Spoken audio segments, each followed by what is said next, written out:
Hello students, question है JEE mains 2025 का।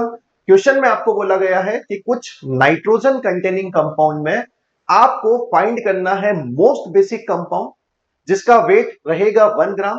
उसकी रिएक्शन आपको HCl के साथ करनी है और आपको यह बताना है कि कितने मिलीग्राम HCl मोस्ट बेसिक 1 ग्राम के साथ रिएक्शन करेगा।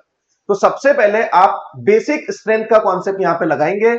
तो बेसिक स्ट्रेंथ का कॉन्सेप्ट यह है कि अगर नाइट्रोजन का लोन पेयर डीलोकलाइज्ड है, नाइट्रोजन का लोन पेयर रेजोनेंस में है, तो उससे बेसिक स्ट्रेंथ कम हो जाती है।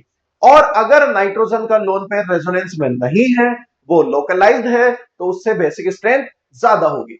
तो सबसे पहले फर्स्ट वाले केस को देखें तो नाइट्रोजन का लोन पेयर बेंजीन के साथ रेजोनेंस में है। थर्ड वाले में नाइट्रोजन का लोन पेयर बेंजीन के साथ रेजोनेंस में है और इस CO ग्रुप के साथ भी रेजोनेंस में है। नाइट्रोजन का लोन पेयर बेंजीन के साथ रेजोनेंस में है। तो यहां पर और यहां पर रेजोनेंस होने की वजह से बेसिक स्ट्रेंथ हो जाएगी कम। बट सेकंड वाले केस में आप देखोगे नाइट्रोजन का lone pair localized lone pair है, तो यहां पे नाइट्रोजन के पास लोन पेयर की अवेबिलिटी ज्यादा है। इसका मतलब वहां पे H+ जल्दी अटैक कर सकता है, लोन पेयर जल्दी से डोनेट हो सकता है। तो ये कंपाउंड सबसे ज्यादा बेसिक है इन गिवन कंपाउंड। क्लियर है? अब क्वेश्चन ने बोला कि मोस्ट बेसिक कंपाउंड को आप मान लीजिए 1 ग्राम है, तो इसकी रिएक्शन आपको करनी है HCl के साथ। तो इसकी रिएक्शन जब HCl के साथ करेंगे तो ये आपका प्रोडक्ट बनेगा। HCl एसिड की फॉर्म में H देगा, तो H चला जाएगा नाइट्रोजन के पास, तो ये बन जाएगा NH3+Cl-। क्लियर?